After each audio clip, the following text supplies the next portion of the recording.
অনেকদিন পর আমার বন্ধুর সাথে সাক্ষাৎ হলো, তাই ভাবলাম কোথাও একটা ঘুরে আসা যাক। এখনো ঠিক করি নাই কোথায় ঘুরতে যাব, তবে আপনারা পুরো ভিডিওটি দেখলেই বুঝতে পারবেন আমরা কোথায় ঘুরতে যাচ্ছি বা কোথায় ঘুরতে যাব, কি কি মজা করলাম, কি কি খাওয়া দাওয়া করলাম, সবগুলো জানতে পারবেন। তো বর্তমানে আমরা অবস্থান করতেছি বলদেপুরের সেই ভাইরাল জায়গাটি, আর আমি হইতেছি আপনাদের তিগ্গেরিয়েশন। তো আপনারা সকলে কেমন আছেন? দেখতে দেখতে আমাদের সেই বাল্যকারের স্কুলটি আমাদের চোখে পড়লো। দেখতেছি এখন তিনতলা বিল্ডিংও হইতেছে। যখন আমরা পড়াশোনা করছিলাম তখন এই শুধু এইদিকে ছাউনিটা ছিল, এইদিকেটা ছিল না। তো দেখতে দেখতে অনেক উন্নতি হইতেছে বলা চলে। সামনে আরো হয়তো অনেক বড় বড় পরিবর্তন দেখতে পারবো আমাদের এই মিশন স্কুলটাকে।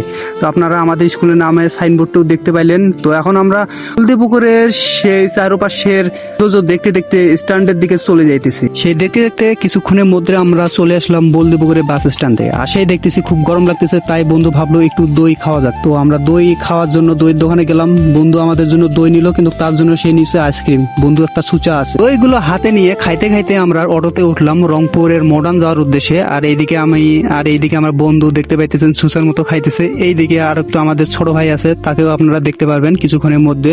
তাদের ফেস মনে করে রিভিল করা হবে। কোন আমরা সোজা চলতেছি মডার্ন যাওয়ার উদ্দেশ্যে। রাস্তাগুলো দেখতেছেন অনেক সুন্দর করছে বর্তমানে। এখন আপনারা দেখতে পাবেন আমাদের রংপুর যাওয়ার জন্য সোজা যেতে হবে। রাস্তার চারিদিকে সৌন্দর্য আর হলো রাস্তার সৌন্দর্য দেখতে দেখতে আমরা মডার্নে চলে আসলাম। এদিকে আমি একটু সামনে বসছিলাম, তার জন্য একটু ভিডিও করলাম নিজেকে। দেখতেছি অটোওয়ালা আমার দিকে দেখতেছে আর বলতেছে কোন হাদার আমরা। ইতিমধ্যে আমরা রংপুরের মডার্ন আসে পৌঁছলাম। আপনাদের তো বলেই দিলাম আমরা কোথায় যাব, তা এখনো ঠিক করি নাই। তার জন্য আমরা মেপে দেখতেছি যে তাসার জমিদার বাড়ি আমাদের এখান থেকে আর কত দূর হবে, কোন দিকে হবে। আমরা যে মডার্ন থেকে তাসার আসছিলাম সেটা আর অটোতে ছিলাম, ওটা আর ভিডিও করি নাই, তার জন্য আর দেখাইতে পারি নাই আপনাদের। এখন আমরা তাসার থেকে নামে হাটে হাটে তাসার জমিদার বাড়ির দিকে যাইতেছি তিনজনে।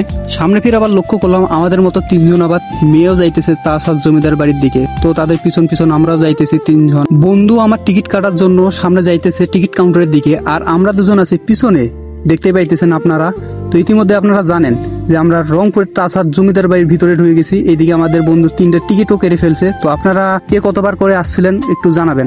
আমি আসছিলাম সেই 2014 সালে একবার, তো তখন ছোট ছিলাম। এখন আবার নতুন করে আবার চলে আসলাম আমরা তিনজন। ভিতরে প্রবেশ করে কিছুটা সৌন্দর্য আপনাকে মুগ্ধ করে ফেলবে। তাসার জমিদার বাড়ির বাগানগুলো অনেক দেখতে সুন্দর সুন্দর লাগতেছে, গাছপালা, যেহেতু আমরা বিকেল টাইমে আসছিলাম একটু সুন্দর সুন্দর লাগতেছে ক্যামেরায়। হয়তো আমাদের চোখেও সেই রকম রঙিন রঙিন অনেক কিছু দেখতে পেলাম। সামনে আপনারা দেখতে পাইতেছেন নবদম্পতি একেবারে ক্যামেরাম্যান সহকারে শুট করতে চলে আসছে। জানি না এরকম ভাগ্য আমাদের কবে হবে, কুত্তা কপালে, জানি না ঠিক। তবে আশা করবো খুব শীঘ্রই যাতে এরকম হয়, আমরাও একটু দুজন মিলে আসবো এরকম কোন এক পার্কে বা জমিদার বাড়িতে, যাতে আমাদের জন্য এরকম ক্যামেরাম্যান ভাড়া করা থাকে, সুন্দর সুন্দর ছবি তুলতে পারে। ক্যামেরাম্যান না হোক, আমার বন্ধু যাতে আমাদের এরকম করে সুন্দর সুন্দর ছবি তুলতে পারে।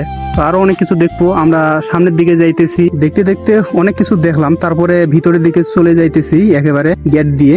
এটি তাসার জমিদার বাড়ির নিচতলা, আপনারা দেখতেই পাইতেছেন। সুন্দর একটি লাইটিং করাও আছে দেখতেছি। ভিতরে প্রবেশ করলেই দেখা যায় আমার বন্ধুর পুরনো সেই অভ্যাসটি, ছবি তুলতে হবে যে কোনো প্রকারে হোক। যারা আপনারা ছবি তুলতে চান কিন্তু পোজ দিতে পারেন না, আমার বন্ধুর কাছে শিখতে পারেন আপনারা কিভাবে ছবির পোজ দিতে হয়। আর এইদিকে আমাদের ছোট ভাই ক্যামেরা বা ছবি তুলে দিতেছে, আর আমি এইদিকে ভিডিও করতেছি। আপনারা শিখে নিতে পারেন আমার বন্ধুর কাছ থেকে অনেক ধরনের পোস্ট। ভিতরে ঢুকেই দেখতে পাইতেছি অনেক প্রাচীন কালের মূর্তিগুলো আছে, বিষ্ণু মূর্তি বিশেষ করে। তো আমি এইদিকে বসে আছি, আমার ভালো লাগতেছে না। ভিতরে লাইটিংটা অবশ্য অনেক ভালো লাগছে। আমার বন্ধুরা ওইদিকে ছবি তুলতেছে, সামনে দেখতে পাইতেছেন মেয়ে, আবার এইদিকে ব্রাজিলের সমতক দেখে একটা মেয়েকে ছবি তুলে দিতেছে, হয়তো তারা কাপল, আমি জানি না ঠিক।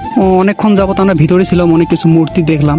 তারপরে বাহিরের দিকে আবার চলে আসলাম, দেখতেছি অনেকে ফটো সেশন করতেছে, তাদের জন্য বয়ফ্রেন্ড হয়তো বা ভাই যে কেউ হোক, আমি তো জানি না ঠিক, তারা ছবি তুলে দিতেছে। আমাদের সাথে যে কোনো একজন মেয়ে থাকলে আমরা তাকে এরকম করে সুন্দর সুন্দর ভাবে ছবি তুলে দিতাম। তবে কি আর আমাদের কুত্তা ভাগ্যে এগুলো মনে হয় নাই। দেখা যাক কি আর হয়, ভবিষ্যতে হয়তো হইতেও পারে। বন্ধুকে আমি কিছু একটা ছবি তুলে দিলাম। তো আপনাদের অনেক শর্টকাটে দেখাইতেছি, হয়তো অনেকগুলো ক্যামেরা বন্দি করি নেই। আমরা দেখতে দেখতে ওখান থেকে বের হয়ে চলে আসলাম খাইতে।